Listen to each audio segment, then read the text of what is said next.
Before we introduce our speaker, we would like to share a message from our presenting sponsor of today's session, Joe DiMaggio Children's Hospital. It's unfair when your child is sick, struggling, in pain. It's unfair that one diagnosis can change everything. At Joe DiMaggio Children's Hospital, we fight the unfair with award-winning pediatrics, the latest technology, and nationally ranked expertise. Because the right treatment and a team that never stops fighting can change everything too. Joe DiMaggio Children's Hospital. Fight the unfair. Hello again. With that, I would like to introduce our speaker today, Dr. Catalina Acosta. Dr. Acosta is a pediatric pulmonologist at Joe DiMaggio Children's Hospital. Dr. Acosta specializes in the diagnosis and management of acute and chronic respiratory conditions in children from birth through adolescence, including asthma, chronic cough, recurrent pneumonia, and complex lung diseases. She is dedicated to improving pediatric respiratory health and building meaningful partnerships with families to support each other's and child's well-being.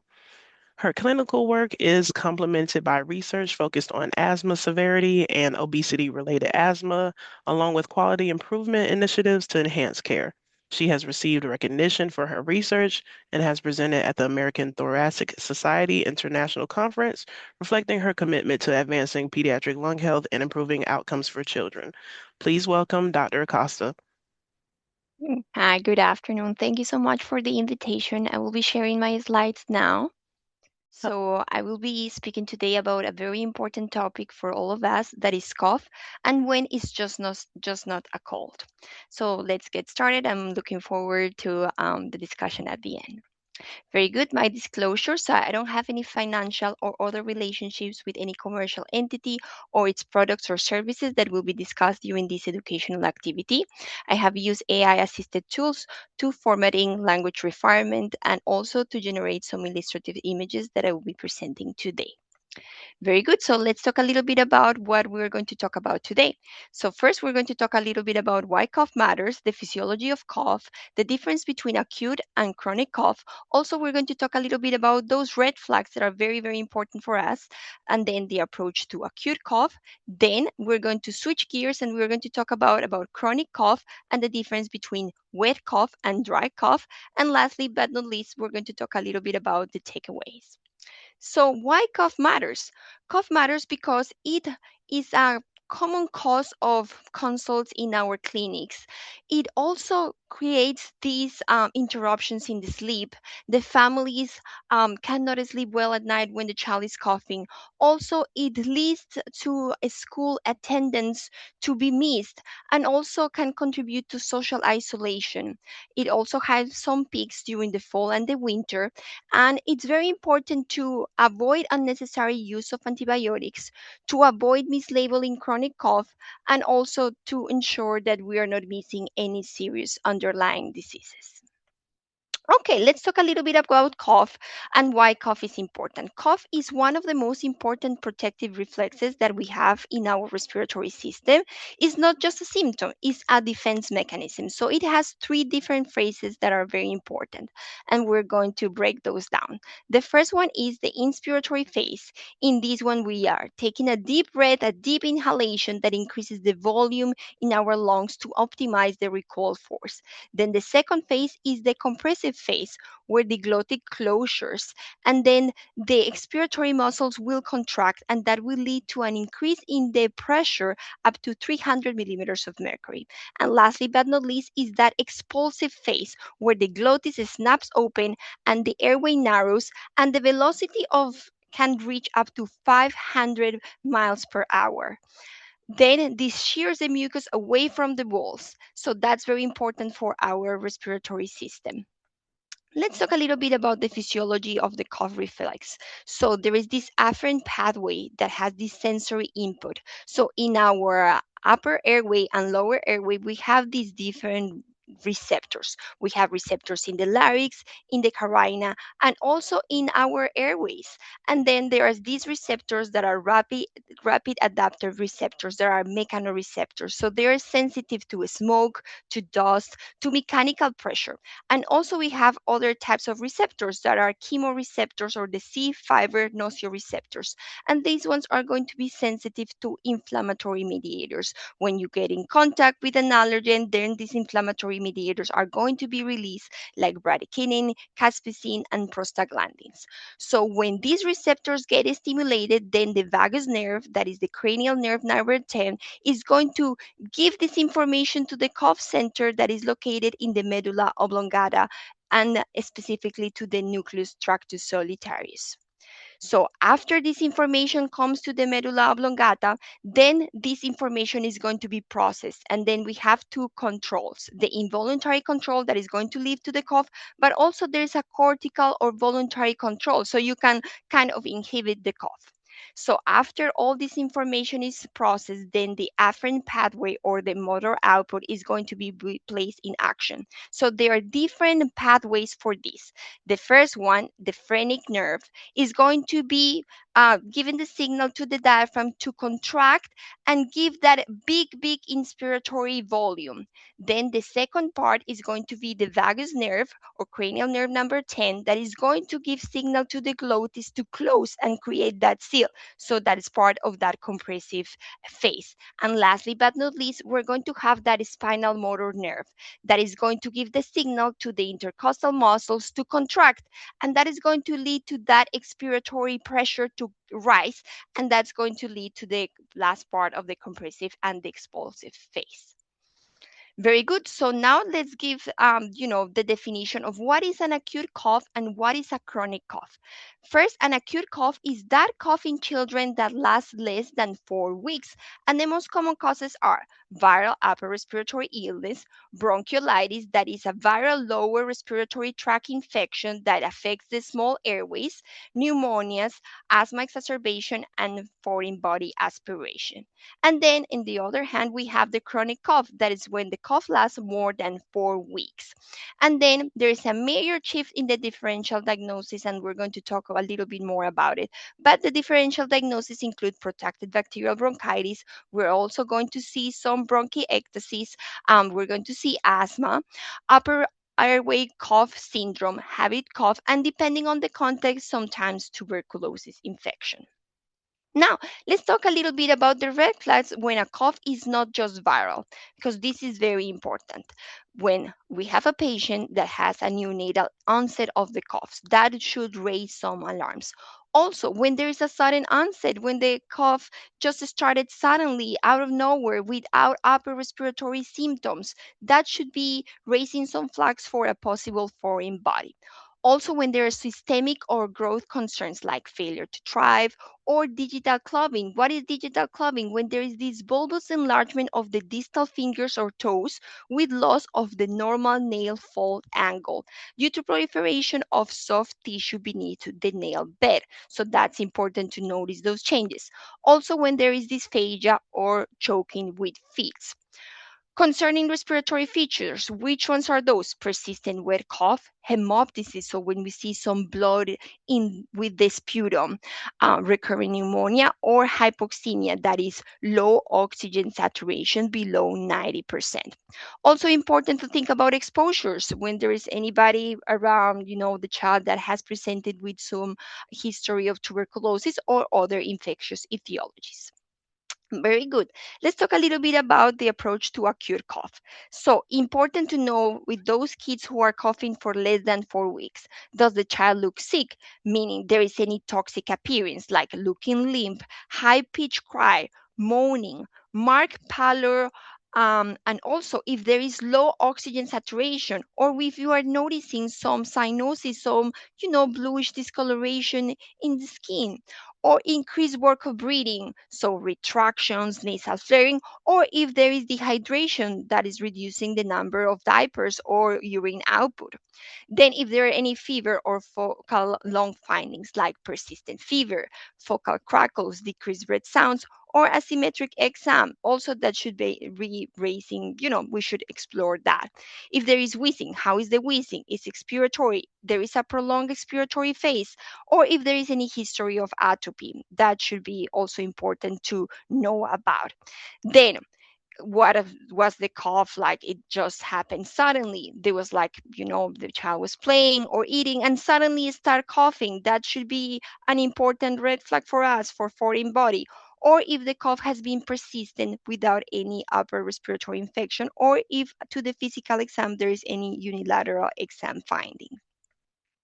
Now let's talk a little bit about when an x-ray is indicated.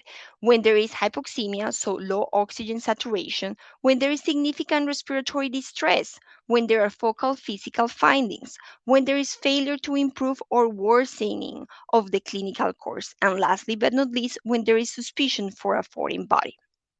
Now, let's talk a little bit about whooping cough or pertussis. Pertussis is often an underdiagnosed cause of acute cough that always doesn't present very dramatically, but it should be important just to keep thinking about it. Bordetella pertussis is a small aerobic gram-negative coccobacillus that the humans are the only reservoir. There's a protection that is given through vaccines with the DTaP vaccine in young children and the Tdap booster in older children.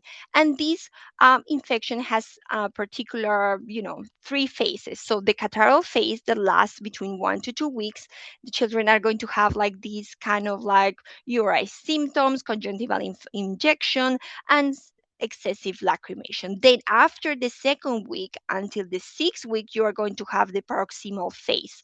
So this one, you're going to have this paroxysmal cough, like a whooping cough with this inspiratory stridor. So it's important to take that into account because this is going to be part of that acute cough.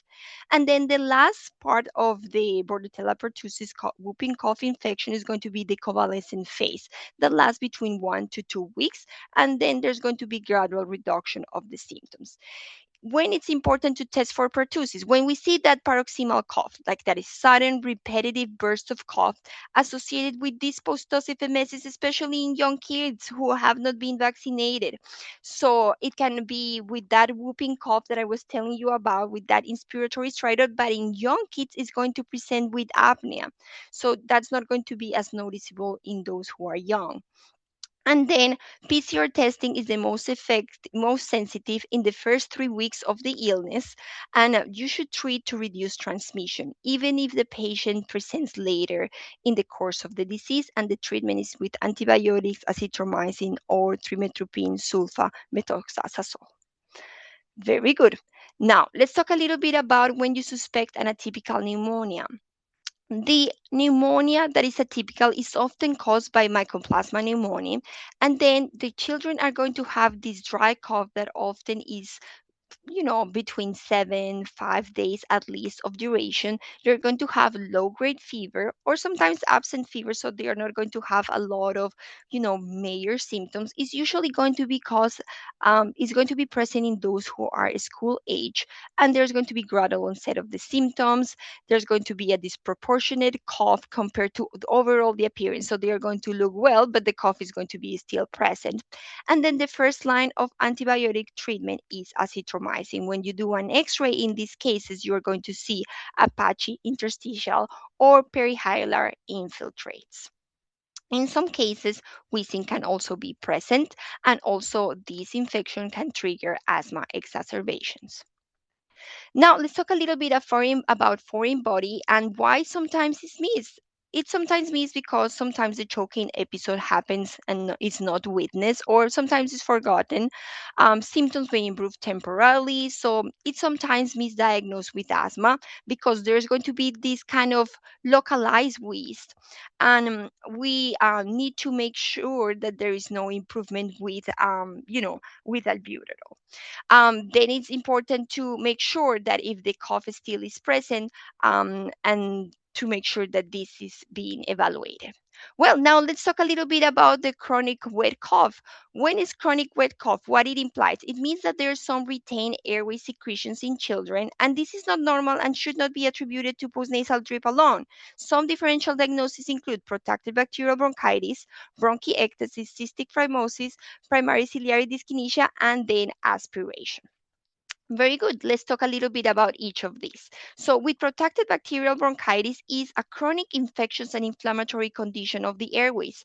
There are not going to be any systemic illnesses. There's going to be a normal growth and often happens in school age children. So, to the exam, you're going to see this rattly chest that may have minimal findings. And usually the treatment is antibiotics between 2 to 4 weeks, and usually these resolve the symptoms. If the symptoms don't improve or if they are recurring episodes, it's very important to refer. Now, let's talk a little bit about bronchiectasis. Bronchiectasis is the chronic inflammation of the airways with abnormal bronchial dilation that impairs the mucus clearance, and this will lead to recurring infections. So these kids are going to have wet cough, recurring pneumonia, digital clubbing, and poor response to standard therapy. For these cases, we have to do an evaluation with a CT scan, and also when we do this CT scan, we see like this kind of signage sign that you can see on the right side, where you see the bronchus that is more dilated, or the diameter is bigger than the pulmonary artery that accompanies it.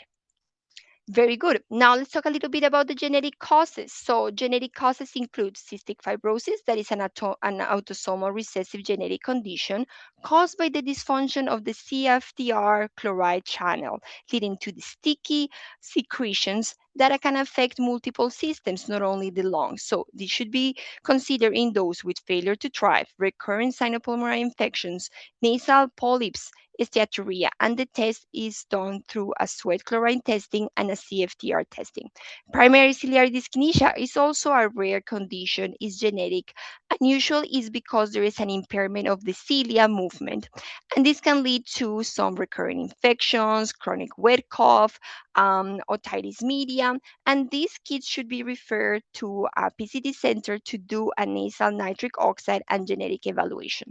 It's very important to think about aspiration in those who have recurrent wet cough, because that recurrent aspiration of oropharyngeal and gastric contents can cause airway inflammation and cough. So clues for this: when a child is coughing with the fits, when there is history of neuromuscular disorders that could impair the feeding, also when there is developmental delay, and also when there is recurrent infiltrates in the x-ray. For this, we have to do a swallow study and consider airway evaluation.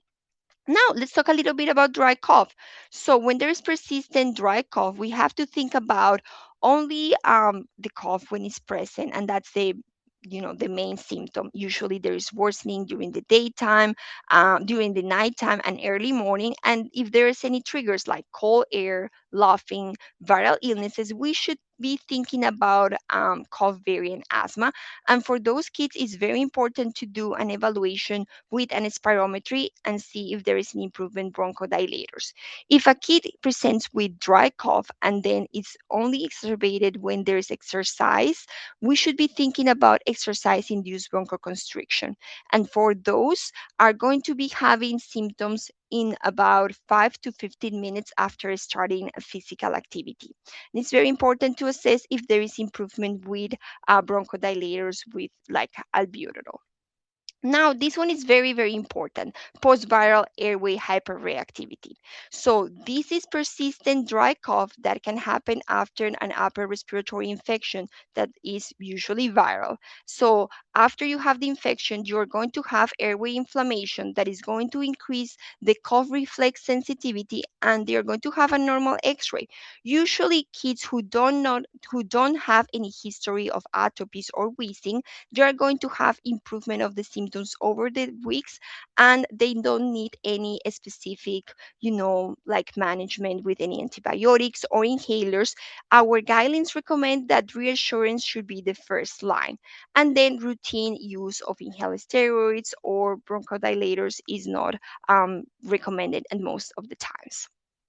Then let's talk a little bit about upper airway cough syndrome when we have that postnasal drip. The mechanism is when you have nasal sinus inflammation, you have the mucus drainage, and there's going to be this throat clearing, there's going to be nasal congestion, club stoning, and it's going to be worse at night.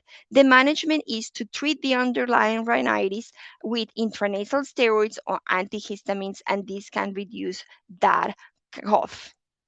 Lastly but not least, we're going to talk a little bit about habit cough. This is somatic cough. It's a cough that usually is very loud, is barky, is repetitive. It disappears during the sleep, and there's normal physical exam and testing. Can happen in school-age children and often after viral illnesses. There is no red flags present, and the management for these cases is reassurance, behavioral treatment, and avoid unnecessary medications. So, lastly, the takeaways. Cough is a guardian of our airway, and it's very important to pay attention to every cough because every cough is different and there's a story behind it. It's very important to you know, assess how long has been the cough to differentiate between a acute cough and a chronic cough. And it's very important to think about wet cough when it's more than four weeks. The most common diagnosis is protracted bacterial bronchitis, but if there is no improvement with the initial treatment, it's important to refer. Most dry cough is benign, but it's important that if it's repetitive, that it happens with every viral infection and it's prolonged, just to seek care and just consult with your pediatrician. Thank you so much, and I'm looking forward to to your questions. Thank you, Dr. Acosta. We appreciate it. So at this time, we are going to turn our attention to the audience's questions. We have a few that we gathered prior from some of our attendees. Hmm? So the first question is from Maria M. And she asks, while both allergy-induced and pollution-induced coughs can feel similar, how can we distinguish them? Yeah, that's a very good question. When you have like an allergic cough, usually there is some time of the year that you're going to see that there is more, that cough is going to be more present. It could be in the fall or it could be in the spring because there's going to be those allergic triggers that are going to be present in the environment. Usually the child also is going to have other symptoms, so they can have like itchy nose, itchy eyes. Going to be having these kind of nasal discharge. And then when you have a patient who has cough that is secondary to pollution, you are going to have the kids having like a cough that usually gets worse when they are exposed to the agent that is producing the cough. So they are not going to have that itchy nose or itchy eyes that an allergic component will give to you. Thank you. Our next question is from Iris R. And she says the relationship between eczema and asthma. I read that children have eczema or suffer from skin conditions are more prone to develop asthma than those that don't. And I am one of those people. But what do you think about that? Yes, that's a very good question. Usually, the inflammatory pathways that are related to eczema, to asthma, to allergic rhinitis are the same ones. We call it the Th2 high, and those are going to lead to the liberation of some cytokines. So, what you are seeing is just the reflection of this alteration in the pathways, but in different organs. So, you have it in the skin, you have it in the nose, and then you have it also in the airway.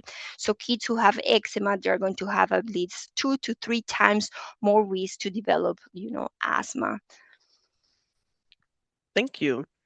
So, a few more questions. How long should a cough last before I call the doctor? Yes, that's a very good question. And then going back to, the red flags, if you see that there is a cough that it starts in the neonatal period, for example, a few days after the child is being born, it's very important to seek care at that time. Also, if there is any, sputum with blood, you immediately need to seek care for that. So you don't need to allow like 2 3 weeks of that. You just need to consult in those cases.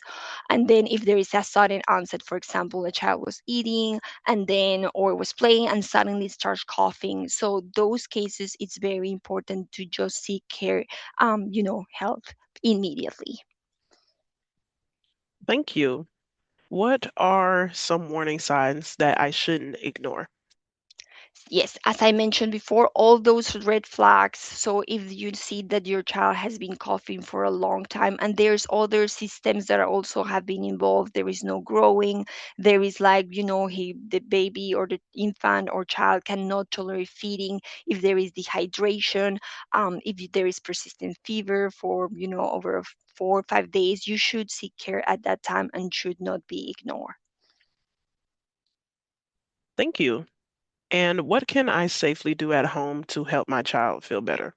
Yes, it's very important when you're at home, your child is not feeling well, so it's very important to do some supportive care if you know your child just got like a viral illness and has been sick. So it's important to be to ensure that the child is being hydrated. That is going to help a lot. So you can do some fluids that they like, some soups. That's very important to keep that fluid intake. Also, you can do some showers, some moist, some the moist from the shower can help with that those symptoms of that persistent cough. That is some wonderful information. Thank you, Dr. Acosta. Actually, we have one more question I see from the audience. Robert says usually pollutants do not cause illness immediately. So how long the interval time between high pollutants to illness? It's difficult to exactly tell you the time frame, because if there is high pollutants in the environment, you are going to have some reaction if the level of pollutants is high, right? So it depends on the concentration that is in the environment at a specific moment in time. Also depends on the predisposition of a person. If there is somebody that has history of asthma, if they're exposed to pollutants, their airways can have this bronchial reactivity and they can develop bronchospasm within minutes. So that's why the time frame varies depending from person to person. Okay, thank you, Dr. Acosta. So that seems to be all the time that we have for today. For any other questions we didn't get to, please send them to the email in the chat or in the post-event survey, and we will follow up with the answers shortly. Thank you to everyone for attending today's Community Connections webinar hosted by the American Lung Association and presented by Joe DiMaggio Children's Hospital. We hope that this information will empower you when making the call for when a cough may not be just a cold. To learn more about Joe DiMaggio's resources, please visit the link in the chat. Additionally, the American Lung Association offers pediatric lung health resources, including education, advocacy opportunities, and community programs that support families, schools, and healthcare providers. To learn more, please visit lung.org or use the link in the chat. Thank you again to Dr. Acosta for your insightful presentation and discussion today. Lastly, please don't forget to follow the South Florida American Lung Association on Facebook for announcements regarding our next community connections and webinar events. Please follow the ALA at LungSoFla for details. Until next time, please and thank you. And remember, together we can create a world free of lung disease. Have a great day.